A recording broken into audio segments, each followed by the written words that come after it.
I live here. I live here. I live here.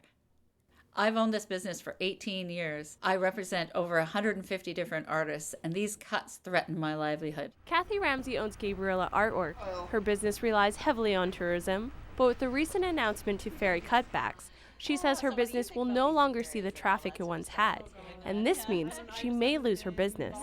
I'm looking at my staff going, who's going to leave and which ones do I have to lay off?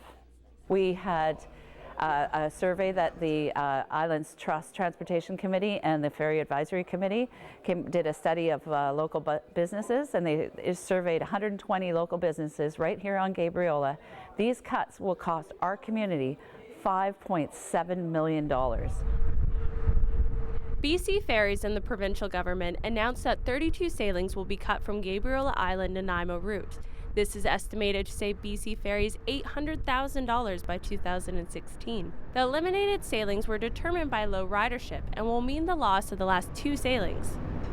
Kathy says the BC government has only looked at numbers and hasn't considered the people who will be affected by the cuts. So community members have decided to put a face on the issue.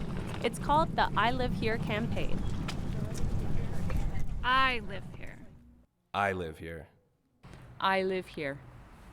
I live here, and I was born here. My dad says we might have to move. I don't want to leave my friends behind.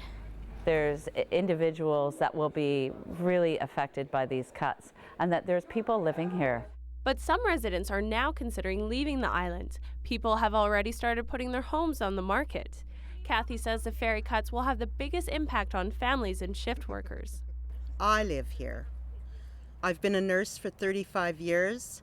I've already had to give up full-time work. These cuts mean I may lose my job completely. Some residents view the cuts as having to choose between their home or their lifestyle. But Kathy says that's a choice residents shouldn't have to make. We're not asking for a handout. We're just asking for what's fair. These ferries are our highway, and we need them to be reliable. We need them to be accessible. With 20% of BC's population being ferry-dependent communities, Kathy says ferries should be managed like highways and roads. BC Ferries are not a cruise line. BC Ferries are transportation. It's a transportation system, and it needs to be run like a transportation system. It's essential infrastructure in our province. The sailing cuts are scheduled to take effect April 1st. Kathy and other Gabriolans hope to postpone that deadline and convince the Ministry of Transportation to keep the sailings running. On Gabriola, I'm Rayanne LaPlante. I live here. This island has changed me in ways I can't even describe. If these ferry cuts go through, I'll have to leave the place that I love.